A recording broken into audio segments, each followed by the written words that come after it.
Ladies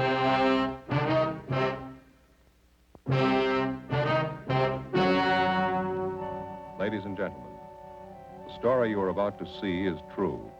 The names have been changed to protect the innocent.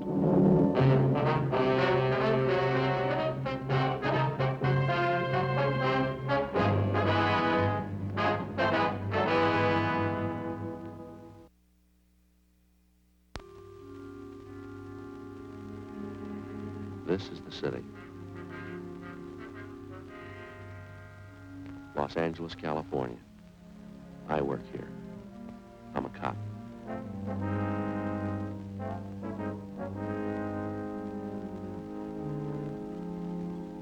It was Monday, April 20th. It was windy in Los Angeles. We were working the day watch out of traffic division, hit and run felony detail. My partner's Frank Smith. The boss is Captain Calfee. My name's Friday. An aching wisdom tooth had kept me awake most of the night. I had an appointment with a dentist, and I was trying to stop the pain until then. I wasn't having much luck.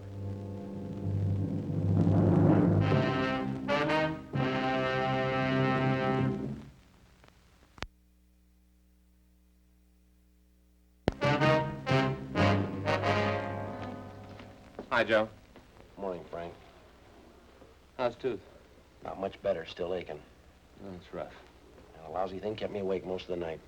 You check with that dentist I told you about? Yeah, I did. He says it's a wisdom tooth. It's this one right up here. Let's see it. Well, it's this one here.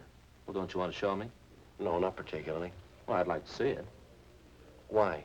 Well, Joe, I know a little about wisdom teeth. Anyway, the dentist says it's got to come out. I'm supposed to see him this afternoon. Joe, my sister had the same trouble. Is that right? Yeah, she had 'em out. Wisdom teeth. Really hurt. Impacted. You know what that means? Jammed right up in there. Just hanging onto that jawbone. Yeah, I know. Had to pull 'em right out. Hurt terrible. Yeah. Hey, Joe. Yeah? Turn around this way, will you? A little more. Now, turn the other way. Yes, sir. Well, what's the matter now? Puffy. What? Your face is all swollen. It's puffy. Yeah, well, it didn't look that way to me in the mirror. You take my word for it, Joe. Face is swollen. Right there, see? Puffy. Yeah, it sure is tender. I imagine it is, Joe. Sure is funny about wisdom teeth, isn't it? What's that? Well, how some people never do get 'em. I never did. Isn't that right? Yeah? I got all the rest. No wisdom teeth. My sister had 'em, though. Yeah, you told me about that. She had 'em pulled. And that's another funny thing. What? Well, even after she had 'em taken out, she could still feel 'em. She could, huh? Yeah, for 5 or 6 days, they still hurt. This is after she had them pulled. Yeah, 5 or 6 days. I forget exactly how many, but they still hurt. They weren't there. Still hurt. Funny, isn't it? Yeah, that sure is. Well, don't you worry about it, Joe. The old doc will yank 'em right out. You'll feel a lot better then, too. Sure. Much better. Yes, sir. 5 or 6 days. Still hurt. Yeah, did you see the skipper this morning? Oh, yeah, I ran into him down the hall. Got something here we're supposed to check out. Now, what do you got? Dead body report. What's the story on it? Well, the victim's Edward Raymond Stokes, 732 Delano Street, apartment 2. His body was found in a gutter near 63rd and Vermont. 3 o'clock this morning. No witnesses. Only one piece of evidence. Yeah. Skid marks near the body, that's all. Apparent hit and run. Where's the body now? Neighborhood mortuary out there. Emerald Hills Funeral Home. One of the deputy coroners handled the body, a fellow named Jonathan Larimore. Anybody claim the body yet? No. Okay, you ready? Yeah. The skipper says if we need any help, Rogers and McClendon are on hand. That's fine. I don't know, how do we manage to draw all the choice ones, do you know? I guess we live right. Skid marks and a dead body. Yeah. Well, guess we better get on it, huh? Right. Say, what time are you supposed to see the dentist? I'm supposed to call him about 12:30. He'll tell me then. Doesn't look like we'll be able to make it now, does it? You should take care of that, Joe. Sure is funny. What's that? My sister. Same thing. Had 'em pulled. Her wisdom teeth. 5 or 6 days later, they still hurt. Really tough. 5 or 6 days. Yeah, you told me. I remember. You should try to get to that dentist today, though, Joe. You really should. Well, the way you lay it out, it really doesn't make much difference, does it? Huh? I still got 5 or 6 days.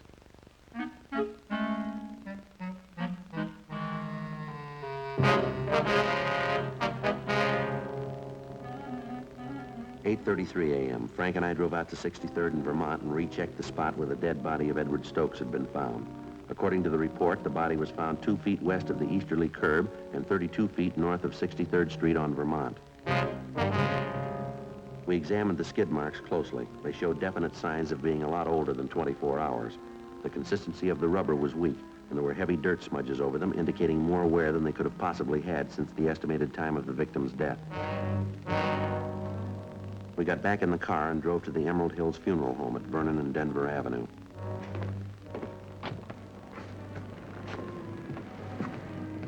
Yeah, it's a nickel an hour, gentlemen. Used to be pennies. Hey, Joe. Yeah. Did you ever notice this about funeral homes? What's that? Well, they put awnings over the windows, but they never open the drapes. Yeah. Did you ever wonder about that? No, not particularly.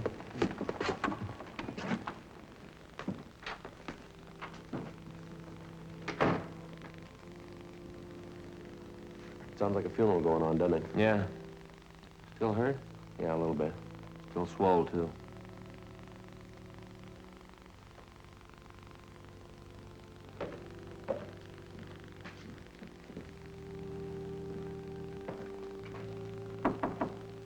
Yes, sir. May I be of service, gentlemen? Police officers. We'd like to talk to a Mr. Larimore. I understand he's a deputy coroner. Yes, I'm Larimore. You came about the hit-and-run victim. Yes, sir, that's right. This is Officer Smith. My name's Friday. We'd like to check the body if we could. Certainly. I understand you moved the body from the scene of the accident here to the mortuary? Yes, that's right. Early this morning. Unusual case. Why do you say it's unusual, Larimore? Well, here. I've got it on the report. You can see for yourself later. Yes, sir. The victim's knee has a single clean cut. Also the wounds on the head. I've never seen any like them in hit-and-run cases I've been called on. You don't think the victim could have been killed by a hit-and-run car, is that it? No, I don't say that. It's possible that it might have been a car. Well, let's say it's not very probable. I see. Has anyone at all inquired about the body, Larimore? No one, no. It's funny. Would you excuse me for a moment, please? I have to check down the hall. I'll be right back. Be right back. You can see the body then if you like. Thank you.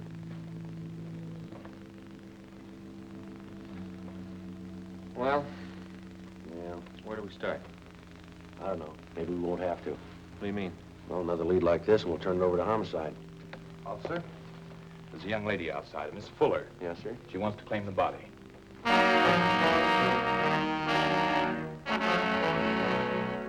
The girl was shown the body. She identified it as that of Edward Raymond Stokes. She gave her name as Marion Fuller, the victim's fiancée. After she recovered from her shock, she asked if she might sit down for a while and rest. How long did you know Edward Stokes, Miss Fuller? About 6 years, on and off. We've been together pretty much the last couple of years, though. Oh, my head.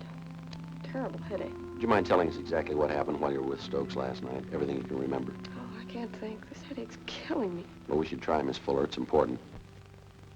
Well, Eddie and I had dinner at the Spanish Oven, place down on South Pig. That was about 7:45. Then we drove out to the Brown Barrel on Vermont. You know, the bar I told you about? Well, Eddie and I go there most of the time. We stayed there and drank and played a little shuffleboard. Yeah, go ahead. Well, we stayed a little too long. We drank a little too much. I started talking to this fella next to me. Eddie got sore. He always got jealous when he was drunk. Poor Eddie. Did Eddie fight with this other man, Miss Fuller? No, I stopped him. That made Eddie mad. He never could drink right. Always wanted to pick a fight. Who was the other man, do you remember? No, I don't. I guess I had a lot to drink, too. Just some guy at the bar. Oh, this headache. Well, this won't take much longer. Just a few more questions. Would you hand me the rest of that water, please? Sure. Thanks.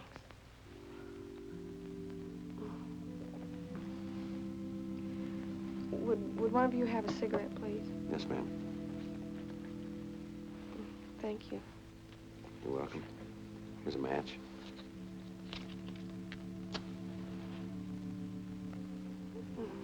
I don't believe you got that. Thanks. Would you like to go on, Miss Fuller? What happened after you broke up the argument between Stokes and the other man? Same old thing. Eddie threatened to beat me up. He'd done it before, too, plenty of times. Yeah. Well, around 1 o'clock, I got to feeling sick, so I went outside and sat in the car. Guess I must have passed out there. In your car? No. I guess it belonged to one of the fellas in the bar. I passed out, that's all I remember. Well, did you sleep in the car all night? No. I guess whoever owned it drove me home. Well, how'd they know where you lived? I don't know. Must have been one of our friends. I don't remember anything till this morning. They phoned me up and said Eddie was dead. Who phoned you, Miss Fuller? One of our friends. I don't remember. Oh, I had a rotten headache. Now, come on, you can do a little better than that, can't you? I tell you, I don't remember. I had a hangover. My head was jumping. They phoned and told me Eddie was dead. Somebody ran Eddie down. They found him in a gutter and he was dead. Poor Eddie. All right, Miss Fuller. Wonder if you'd mind coming with us. Where are we going? Downtown. We'll have a stenographer take your statement. We have a few more questions to ask you. Oh, look, can't you leave me alone? I got a terrible hangover. I never had one as bad as this before. Neither is Eddie. Come on, let's go.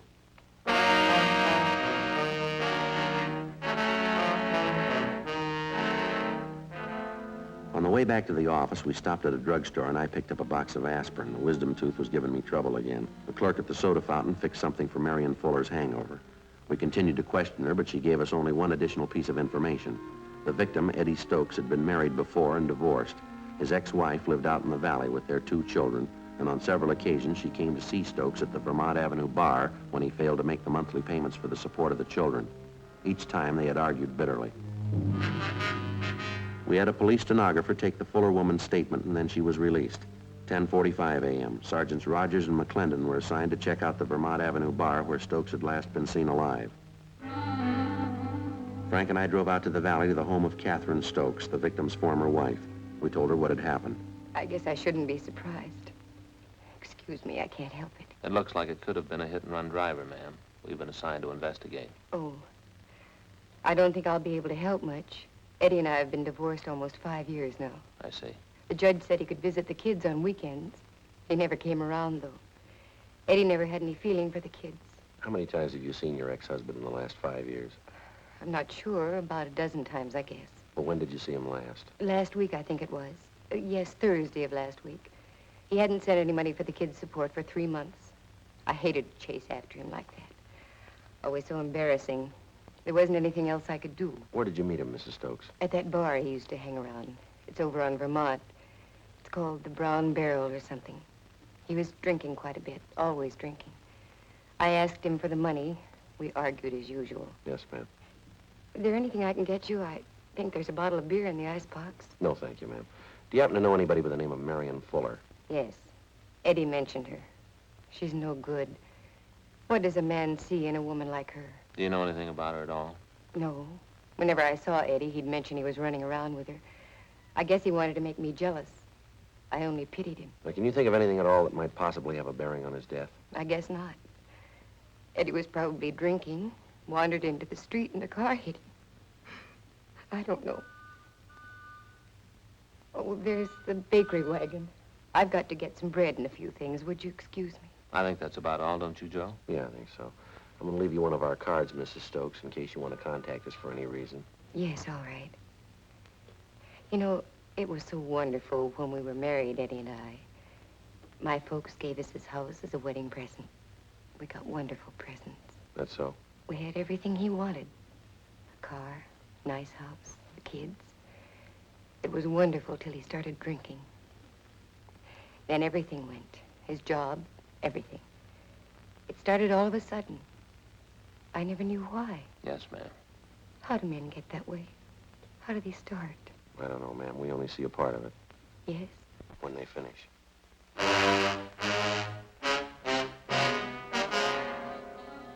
12 noon. Frank and I drove back into town to Vermont and 63rd Street for a meet with Sergeants Rogers and McClendon. They told us they'd checked out the bartender who'd been on duty the night before and also 7 of his customers. Their stories were almost identical. Each of them remembered seeing Eddie Stokes at the bar. Each of them remembered he was playing shuffleboard, that he was drinking heavily, that he left the bar at about 1:45 a.m. All of us had the idea that for some reason the bartender and the customers were lying. In most cases, it's hard to find 2 witnesses who tell identical stories, let alone 7. For the rest of the afternoon, Rogers, McClendon, Frank, and I spent our time canvassing the neighborhood in the vicinity of the Brown Barrel Tavern. 4:45 p.m., we checked the proprietor of a small butcher shop 2 blocks down the street from the tavern. Yes, sir, gentlemen. Can I help you? Police officers, you Mr. Murray? Yes, sir. I'd like to ask a few questions. Sure, glad to help if I can. You ever been in the Brown Barrel Tavern just down the street a couple of blocks? Brown Barrel? Yeah, I go there all the time. When was the last time you were there, Mr. Murray? Last night, wife and I went to the movies. We dropped in at the Barrel on the way home for a beer. I see. About what time was that, would you know? Oh, pretty close to 2. What's the matter? Some kind of trouble? Did you notice anything unusual while you were in there? Anybody fighting or arguing, something like that? No, we were only in there a couple of minutes. Well, now that you mention it, there was something funny happened. What was that, sir? Well, the bartender, Carl, and half a dozen of the neighborhood gang were back in one of the booths talking together. They seemed kind of nervous. None of them seemed to be having a good time. Yeah. The wife and I yelled hello at them, but they kind of gave us the go-by. Then this drunk came up to us. Never saw him before. Don't know who he is. I see. Say, excuse me, I've got an order to get out. Would you boys like to step back here? We can talk. Fine, thank you. Yeah, this drunk comes up to us and he whispers to me, say, you better get out of here. There's been a fight. Well, I don't pay much attention to him. He's pretty drunk. Could hardly understand him. I guess they have lots of fights in there anyway. Is that all he told you? There'd been a fight? Yeah, that time. But he came back a couple minutes later and whispered the same thing. You better get out of here. There's been a fight, he said. Wife and I just laughed at him. I see. He said, I know all about it. Guy's been murdered.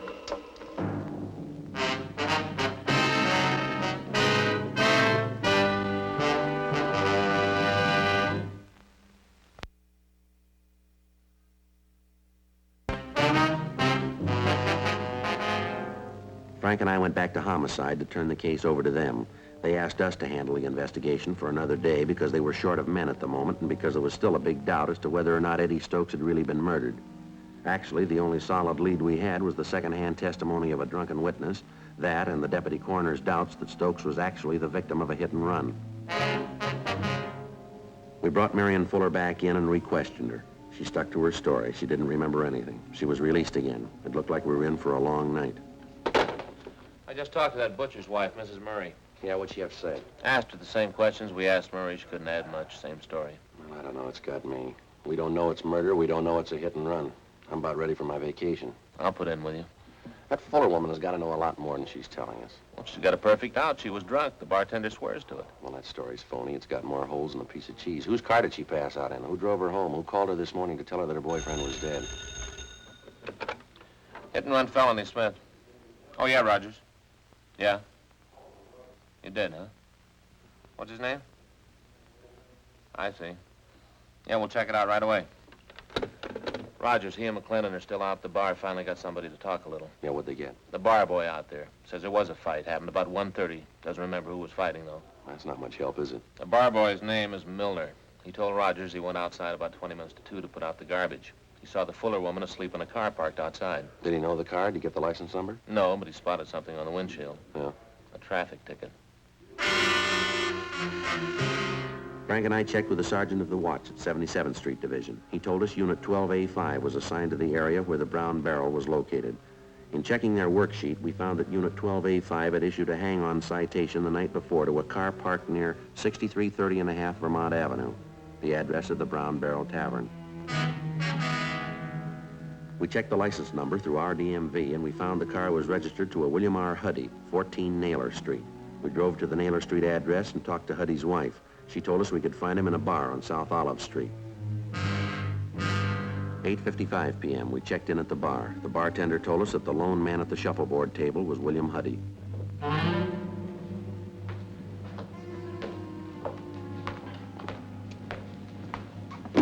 Your name William Huddy? Yeah, that's right. Police officers want to talk to you for a minute. Oh, what about? I'd like to ask you a few questions.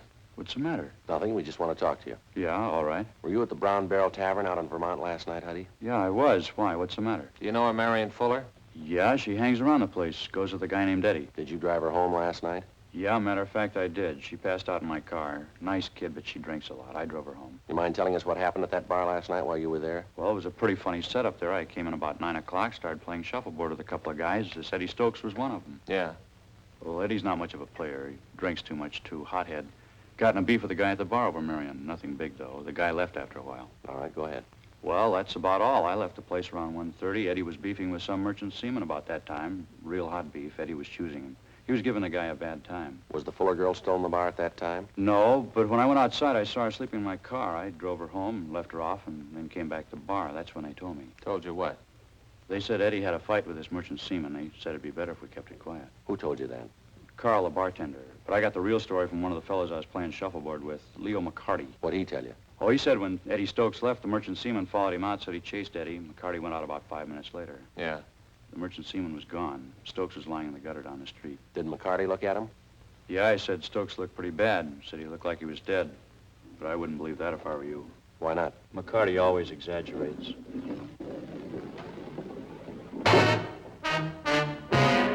10:15 p.m. We had William Huddy come back to the office with us where we questioned him further and took his statement. Then we had his friend, Leo McCarty, brought in, along with the bartender at the Brown Barrel Tavern and the customers that he'd framed his story with.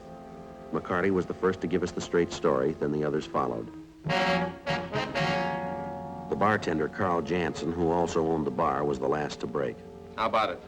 What do you mean? Now, look, Jansen, you could have given us a straight story the first time. But what about the publicity? Now, how would that look, a murder in my place? Yeah, well, it could work out worse than that, Jansen. You've been withholding evidence. You talked these people into the same deal. I had to protect myself. It would have ruined my bar, the newspapers, all the talk, the scandal. It could wreck my business. I had to keep it quiet. Look, it's not my fault Stokes was killed. I didn't do it. I'm not to blame. No, but you know who is to blame. Now, how about it? Who is he?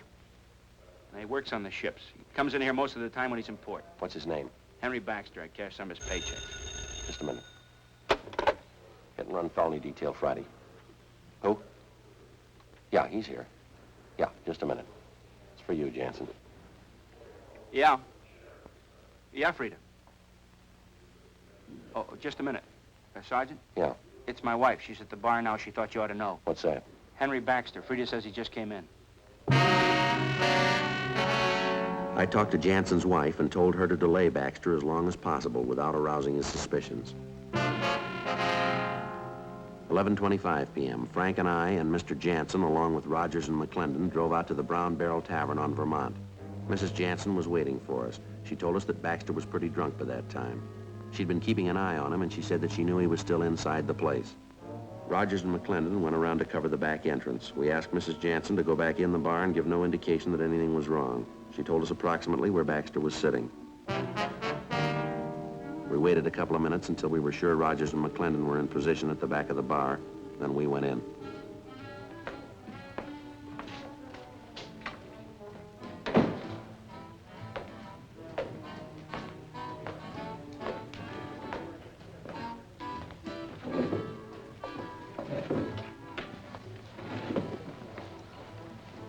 Where is he? That's him over there. Fellow in the gray suit? Yes, sir. Closest table. Waiter! Waiter, give me another Coke Eye. Would I ask you twice? That's him. Stay here. You the waiter, give me another Coke Eye. Your name Henry Baxter? What do you want to know for? Police officer. Stand up. Come on, get up. Put your hands on the table. Flat. What do I do with a cigarette? Put it down. Come on, flat. Jansen, Yes, sir. if you go around back and tell those other two officers to meet us out front. Yes, sir. Your hands are back. Come on, get the other one back there. All right. What's this all about, anyway? What's the beef? You know what the beef is. Yeah. Lousy punk Eddie Stokes, wasn't it? It was him. I showed him how it was done. Yeah. How'd you kill him, Baxter? It was easy. I slugged him, pounded his head on the curb. He was drunk. Never knew what happened. All right, let's go. Trying to give me a bad time. Now he knows. He knows what a bad time really is. I showed him. All right, come on, Baxter, outside. Come on, you can walk better than that. Lousy punk Eddie Stokes. I showed him how it was done, didn't I? I showed him. Yeah, you showed him. Come on. Thanks, Jansen. Yes, sir. You fellas want to take him downtown?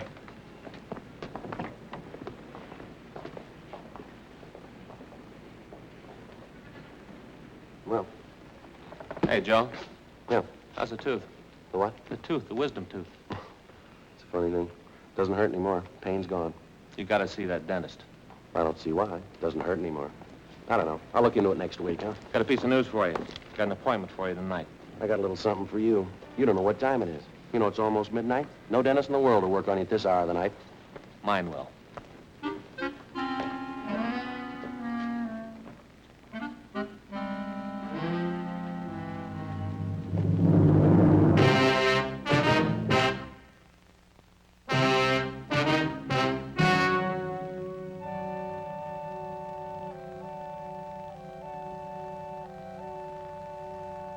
On July 30th, trial was held in Department 92, Superior Court of the State of California, in and for the County of Los Angeles. In a moment, the results of that trial.